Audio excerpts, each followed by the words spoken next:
ऊपर मेरे मुख्यमंत्री का ध्यान ही नहीं। मेरे मुख्यमंत्री का ध्यान है कि भैया वो कैसे अश्लील बातें कर ले बिहार की विधानसभा में, जिसको हम लोग दोहरा तक नहीं सकते।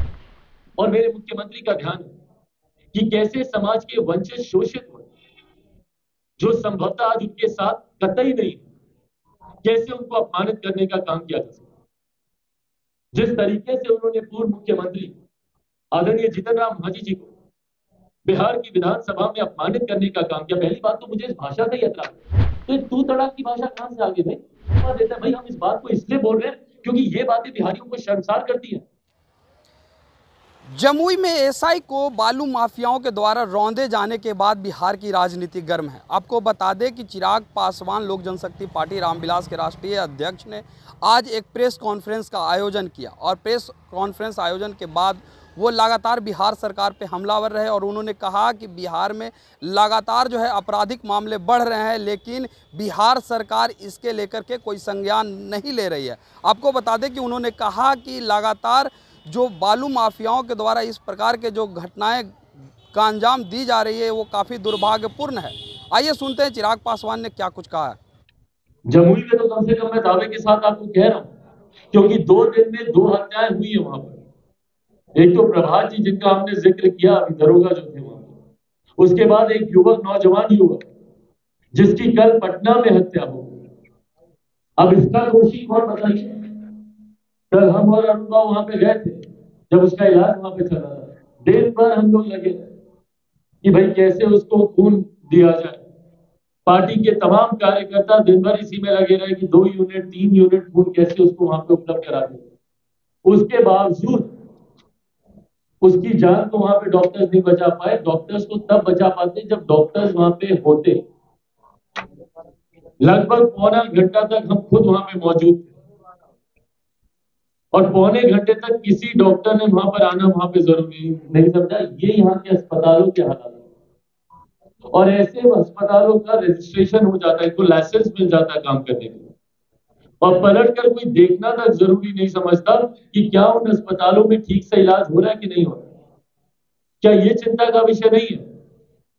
भाई हम सब के घर परिवार में कभी ना कभी कोई ना कोई बीमार पड़ता है, और अगर इस पे आज अगर हम लोगों ने आवाज नहीं उठाई तो एक एक एक एक करके आज दूसरों के परिवार के लोग गए, कल को हमारे परिवार के लोग जाएंगे।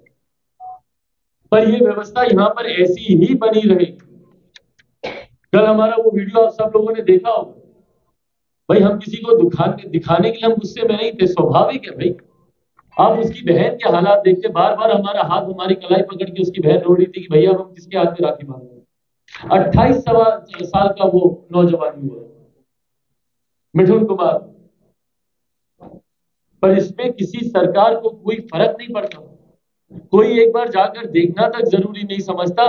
ये बिहार के अस्पतालों के हालात, प्राइवेट हॉस्पिटल्स ले लीजिए, उन्होंने सिर्फ और सिर्फ पैसा अर्जित करने की मशीनरी बना रखी है, और डेड बॉडीज उनके लिए पैसा बनाने का उपकरण बन के रह, सिर्फ एक मशीन बन के रह। हम अगर वहां पे नहीं जाते तो 1 लाख रुपया वहां पे मांगता है उस डेड बॉडी को देने का, और संभवतः अभी तक वो डेड बॉडी नहीं देता। और ये कम ज्यादा हम सब ने कहीं ना कहीं अनुभव किया। क्या कर रही है सरकार इसके ऊपर? कोई फर्क नहीं पड़ता।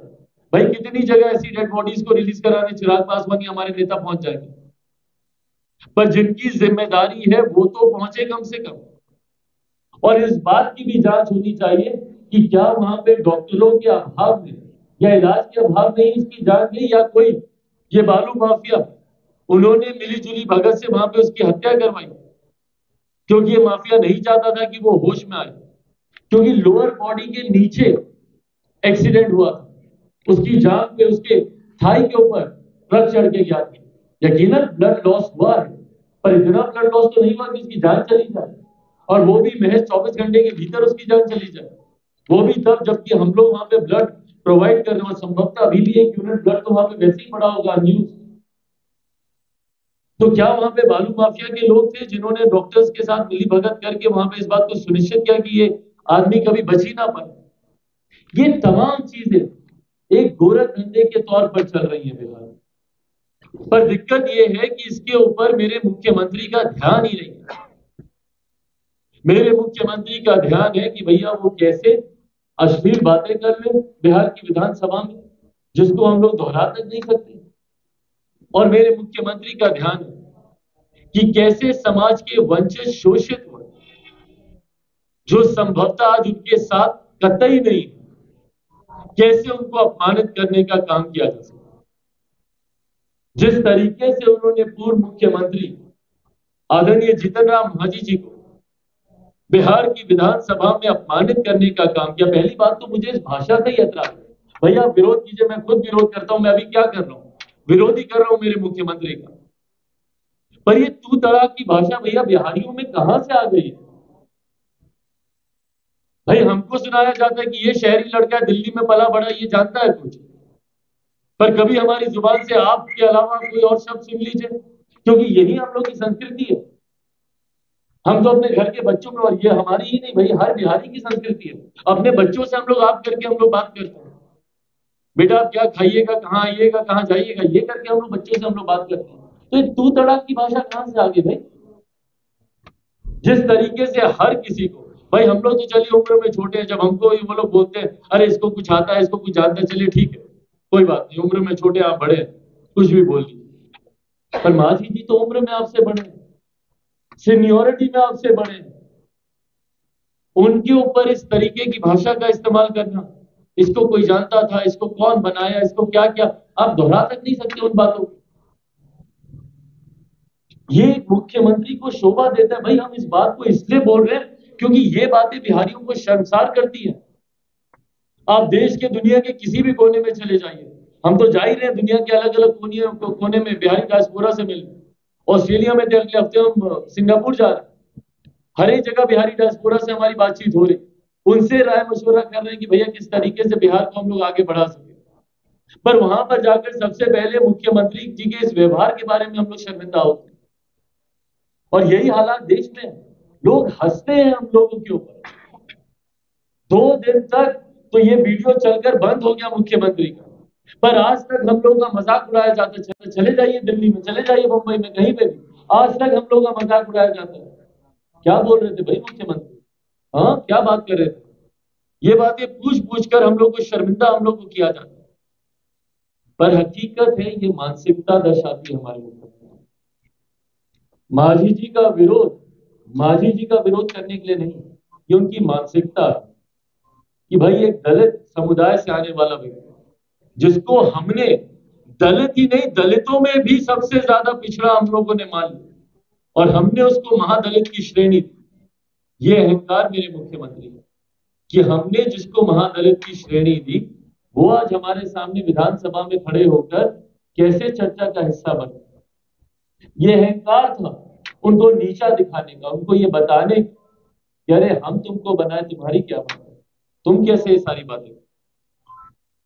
और इसी मानसिकता का जिक्र आज से नहीं, लंबे समय से मैं मेरे मुख्यमंत्री की इस मानसिकता का जिक्र करता हूं, जिसका कारण रहा कि मुख्यमंत्री के साथ जाने से बेहतर भले अकेले चुनाव लड़ते, इस बात को जानते हुए कि संभवतः बहुत ज्यादा लाभ नहीं होगा, पर अकेले चुनाव लड़ना मैंने पसंद किया था 2020 में, पर मुख्यमंत्री के साथ जाना स्वीकार नहीं किया।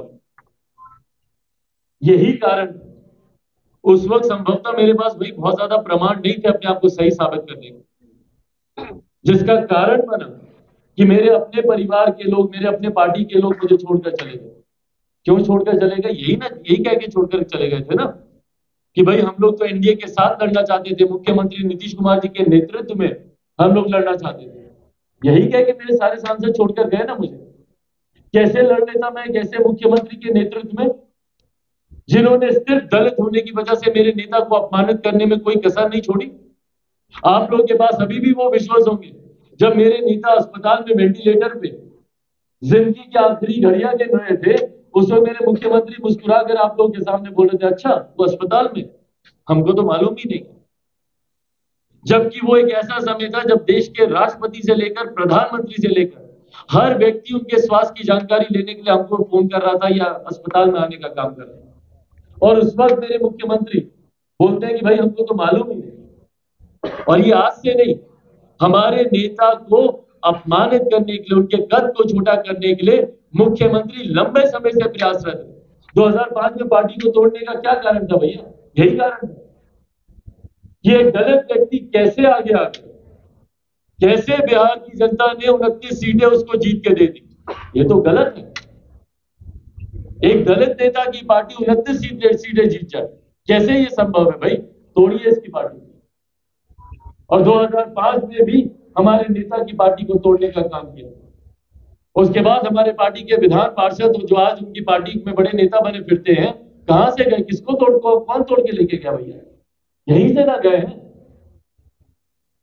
उसके बाद अभी आखिर तक हमारा एक विधायक मटिहानी से जो जीत के आया कि भाई रामविलास पासवान का खून है, ये कैसे ही आगे बढ़ जाएगा, खत्म करो इसको। हमको खत्म करने के लिए क्या क्या षड्यंत्र नहीं रचा गया।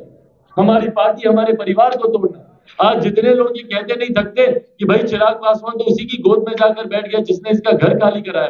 किसने घर खाली कराया भाई? जाकर पूछ लीजिए भाजपा के नेताओं से। और जिस तरीके से प्रधानमंत्री ने इस बात को सार्वजनिक किया है, वो दिन भी दूर नहीं जब प्रधानमंत्री संभवतः इस बात को भी सार्वजनिक करेंगे कि किसके दबाव में घर खाली करवाया गया, किसके दबाव में घर से तस्वीरों को बाहर फेंका गया। कौन नहीं जानता भैया कि मुख्यमंत्री किस तरीके से उस वक्त ब्लैकमेल कर रहे थे कि भाई चिराग को खत्म कीजिए क्योंकि इसके अकेले चुनाव लड़ा और हमको तीसरे नंबर की पार्टी बना दिया। उनके राष्ट्रीय अध्यक्ष का तो ये दर्द रह रहे कि अभी भी निकलता उनकी जुबान से, चिराग मॉडल, चिराग मॉडल, चिराग मॉडल। चुनाव को बीते हुए 3 साल हो गया, अभी तक चिराग मॉडल के दर्द से लोग उभर नहीं पाए। और उसका बदला लेने के लिए घर खाली करवाओ, इसका सड़क के सामान को फेंकवाओ। पर ये इसकी जड़ में ये वो मानसिकता, दलित विरोधी मानसिकता, जिसका जिक्र हमारे प्रधानमंत्री जी ने उस दिन तेलंगाना की सभा में भी किया। उस दिन उन्होंने इस बात को प्रमुखता से बताया, भाई मेरे सांसद जो छोड़कर गए, हर कोई इस बात को जानता था, पर अगर नहीं जानता तो आज प्रधानमंत्री के मुख से सुन के विश्वास कर लीजिए। क्योंकि उस वक्त इस बात का भी भ्रम फैलाया जाता था कि संभवतः चिराग पासवान झूठ बोल रहा है। कुछ ऐसा नहीं हुआ था, क्योंकि इस बात के गवाह सिर्फ मैं, मेरे पिता, मेरी माँ और उस वक्त जो मेरे पिताजी के एक सहयोगी थे मीना साहब, वो थे। वो लोग जानते थे कि किस तरीके से राज्यसभा के नामांकन के वक्त मुख्यमंत्री जी ने पूरी तरीके से उनको समर्थन देने से मना कर दिया था, जबकि ये सारी बातें गठबंधन के भीतर 2019 में ही हो गई थी। और उस वक्त के भारतीय जनता पार्टी के राष्ट्रीय अध्यक्ष, मौजूदा केंद्रीय गृह मंत्री आदरणीय अमित शाह जी के सामने हो गई थी। किस तरीके से मेरे पिता को ह्यूमिलेट किया गया था, और मैं शब्द का इस्तेमाल कर रहा हूं, ह्यूमिलेट। कैसे उसके बाद एक पुत्र ये बर्दाश्त कर लेता? और ये सोच मेरे मुख्यमंत्री की रही है बार बार कि भाई इन लोगों को अपमानित करो, इन लोगों को प्रताड़ित करो। क्यों? क्योंकि ये लोग बने ही अपमानित, प्रताड़ित। तो आपने सुना चिराग पासवान सीधे तौर पे ये कहते हुए नजर आ रहे हैं कि बिहार सरकार की लापरवाही है, क्योंकि अगर बात की जाए तो बालू माफियाओं के द्वारा जिस तरीके का घटनाओं का जो अंजाम दिया जा रहा है वो काफ़ी दुर्भाग्यपूर्ण है। क्योंकि अगर बात की जाए तो ट्रक के द्वारा एसआई को जो कुचला गया है, उससे साफ जाहिर होता है कि इसमें अस्पताल के डॉक्टरों की मिलीभगत है। क्योंकि अगर बात की जाए तो कुचला गया पार्ट जो है कमर के नीचे का पार्ट है, तो 24 घंटे के अंदर मौत कैसे हो सकती है। साथ ही साथ उन्होंने कहा कि ब्लड की कमी पूरी मुहैया कराई जा रही थी हमारे पार्टी के कार्यकर्ताओं के द्वारा, तो कहीं ना कहीं डॉक्टर की मिली भगत है। लेकिन बिहार के मुख्यमंत्री नीतीश कुमार को इन सभी से कोई मतलब नहीं है। उन्हें बस सिर्फ और सिर्फ अश्लील बातों को करना है और कुछ नहीं करना, सिर्फ अश्लील बातें करने में लगे हुए रहते हैं। इस तरह के तमाम अपडेट के लिए देखते रहें मीडिया दर्शन। धन्यवाद।